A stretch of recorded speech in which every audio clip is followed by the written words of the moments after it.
অর্জুন সিং আমাদের সঙ্গে রয়েছেন, পরিবহন মন্ত্রীর দায়িত্ব তিনি পেয়েছেন, গুরু দায়িত্ব, এবং গতকালই তিনি তার দপ্তরের দায়িত্ব নিয়েছেন এবং কাজ শুরু করেছেন।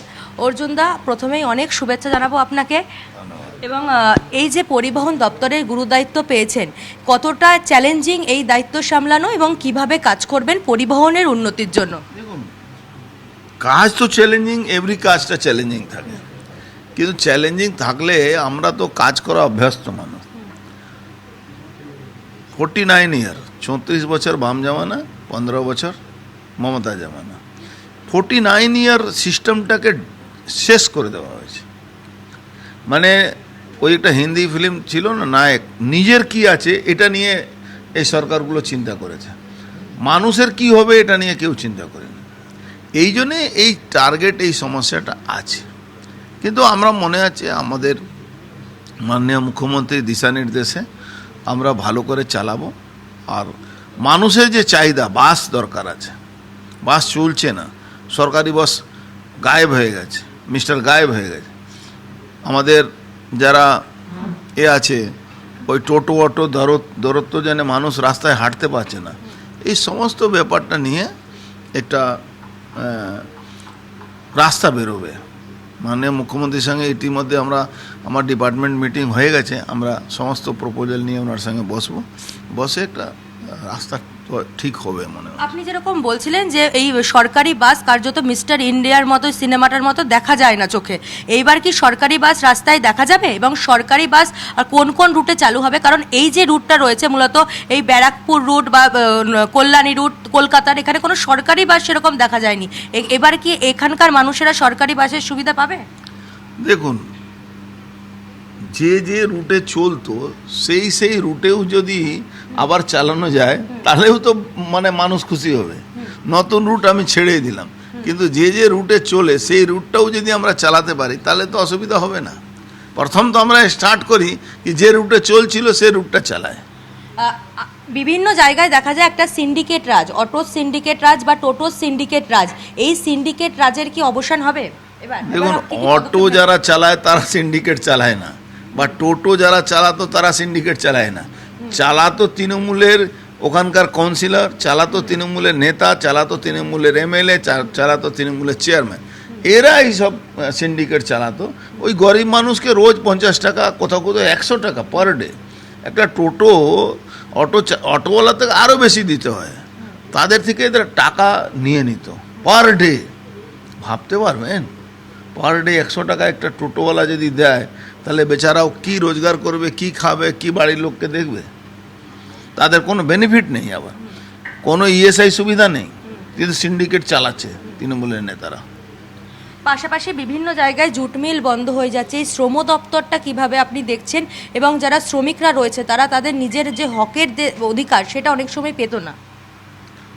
দেখুন, জুট মিলের সমস্যা, শ্রম দপ্তরের কাজ সবটাই ওই 34 আর 15 বাইরে নয়, সব একই ব্যাপার আছে। সব জায়গায় এরকমই চলছে, সব জায়গায় এরকমই ঘুঘুর বাসা করে রেখে। সরকারি অফিসার সরকারের কাজ কম করে, যারা মিল মালিক আছে তাদের সুবিধার জন্যে তারা কাজ করত। এইরকম একটা ফ্যাক্টরি চলছে, কোনো সেফটি মেজার ওখানে ইকুইপমেন্ট লাগানো নেই, আবার ওই ফ্যাক্টরি ইন্সপেক্টর ঘুরে বেড়াচ্ছে, তারা এইসব নিয়ে কোনো নেই। আর মানুষ প্রাণ হারাচ্ছে, মানুষের পা কেটে যাচ্ছে, বা হাত কেটে যাচ্ছে, এরকম অসংখ্য আপনি প্রমাণ দেখতে পারবেন। মানে একটা অদ্ভুত সমস্যা দেখলাম কি, কাজ করতে করতে লোক মারা গেছে, কোনো অ্যাক্সিডেন্টে মারা গেছে। ট্রান্সপোর্ট ডিপার্টমেন্ট হোক বা ইন্ডাস্ট্রিতে মানে যে লেবার আছে, তো সরকারি হিসাবে ট্রান্সপোর্ট ডিপার্টমেন্টে একটা ডাইন অ্যান্ড হার্ডনেস কেস হিসাবে তাদেরকে চিহ্নিত করে তাদের কাজ দেওয়া। যদি তাদেরকে প্রমোট করে আমরা ড্রাইভার খালাসি বানাতাম, উপকার হতো। আস্তে আস্তে ড্রাইভার খালাসিগুলো শেষ হয়ে গেছে, কন্ট্রাকচুয়াল শেষ করে দেওয়া হচ্ছে, এজেন্সির মাধ্যমে ড্রাইভার নেওয়া যায়। এজেন্সি কারা চালাচ্ছে? তৃণমূলে কোনো নেতা তৃণমূলে কোনো মন্ত্রী, তৃণমূলে অভিষেক ব্যানার্জি তত্ত্বাবধানে এইসবগুলো চলছে। এইরকম একটা ঘুঘুর বাসা বাংলায় ট্রান্সপোর্ট ডিপার্টমেন্ট আর লেবার ডিপার্টমেন্টে বসিয়ে রাখা হয়। ট্রান্সপোর্ট ডিপার্টমেন্ট বা লেবার ডিপার্টমেন্ট সরকারি যে কোনো দপ্তরে একটা অভিযোগ ছিল, সরকারি পূর্বতন সরকারের আমলে বিভিন্ন আধিকারিকরা বা কর্মীরা সঠিক সময় মতো অফিসে আসছে না, এজন্য বায়োমেট্রিক চালু করা হয়েছে। আপনি দপ্তরের দায়িত্ব পেয়েছেন, এই দপ্তরগুলিকে পুনরায় উজ্জীবিত করবেন কি করে? বায়োমেট্রিক বেশিরভাগ খারাপ থাকে, কবে আসে কবে চলে যায় কেউ দেখার লোক নেই, খুব সমস্যা খারাপ আছে। কিন্তু আমার বিশ্বাস আছে আমরা এটা করতে পারবো, মাননীয় মুখ্যমন্ত্রীকে সঙ্গে নিয়ে আমরা দিশা নির্দেশ। বায়োমেট্রিক কি আবার পুনরায় চালু হবে সঠিকভাবে, যাতে সঠিক সময় আসে? উচিত তো। আপনাকে যদি মানে আমাদের ধর্মেও বলা হয় কি যার পারিশ্রমিক নিচ্ছেন যে কাজের জন্য, সে কাজ আপনি করবেন না, তাহলে তো ঠাকুরও আপনাকে ক্ষমা করবে না। আপনি তো তার মানে ঠাকুরকে মানে ভুল বেইমানি করছেন ঠাকুরের সঙ্গে। শ্রম তো একটা আমাদের হিন্দু ধর্মে তো সব ব্যাপারে কোনো না কোনো ঠাকুর জড়িত আছে, তাহলে তো বিশ্বকর্মায় অপমান করা হচ্ছে। ওর জন্য একটু পলিটিক্যাল প্রশ্ন করি। ইতিমধ্যে মমতা বন্দ্যোপাধ্যায় সোনিয়া গান্ধীর সঙ্গে দেখা করেছেন, সোনিয়া গান্ধীর সঙ্গে দেখা করে বৈঠক হয়েছে এবং অভিষেক বন্দ্যোপাধ্যায় রাহুল গান্ধীর সঙ্গে দেখা করেছে। বলা হচ্ছে তারা কংগ্রেসে ফিরতে পারেন।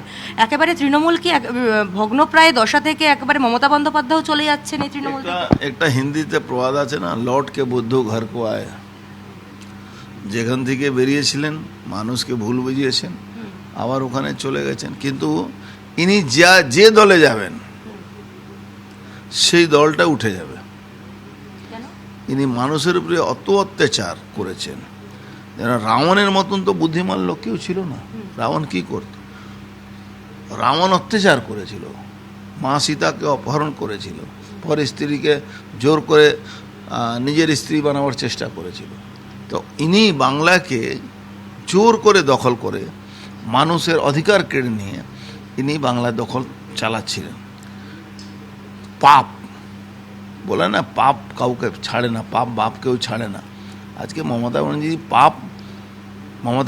কংগ্রেসে যান, কংগ্রেসটাও না ধুয়ে মুছে সাফ হয়ে যাবে। যা আছে এমনি তো সাফ আছে, টিম করে চলছে, সেটাও সাফ হয়ে যাবে। পুরনো কর্মীদেরকে সম্মান না দেওয়া, পুরনো কর্মীদেরকে অসম্মান করা এবং অভিষেক বন্দ্যোপাধ্যায়কে শীর্ষে ক্ষমতায় বসিয়ে দেওয়া, তারই কি পরিণাম? দেখুন, পুরনো কর্মী উনার দলে উনি কি করছেন আমি জানি না, কিন্তু মানুষকে উপরে অত্যাচার যা করেছে উনার দল করেছে, এটা কিন্তু মানুষ মেনে নিতে পারে। শেষ প্রশ্ন করবো ওর জন্য, শেষ প্রশ্ন। ঋতব্রত বন্দ্যোপাধ্যায়ের সঙ্গে আজকে আরও এক এমএলএ যুক্ত হচ্ছে, সংখ্যাটা 64 দাঁড়াচ্ছে। সেটা ওর দলের ব্যাপারে, আমি তৃণমূল দলের ব্যাপারে আমার বলার কোনো মান নেই। ঠিক আছে। অর্জুন সিং আমাদের সঙ্গে ছিলেন এবং অর্জুন সিং যেরকম জানালেন আগামী দিনে পরিবহন দপ্তরের উন্নতিতে তিনি কাজ করবেন। পরিবহন দপ্তর শ্রম দপ্তরের কার্যত ভগ্নপ্রায় অবস্থা এবং সেই দপ্তরকে পুনর্জীবিত করার কাজ করবেন তিনি। ক্যামেরায় নিখিলের সঙ্গে রেশমির রিপোর্ট, ক্যালকাটা নিউজ, কলকাতা।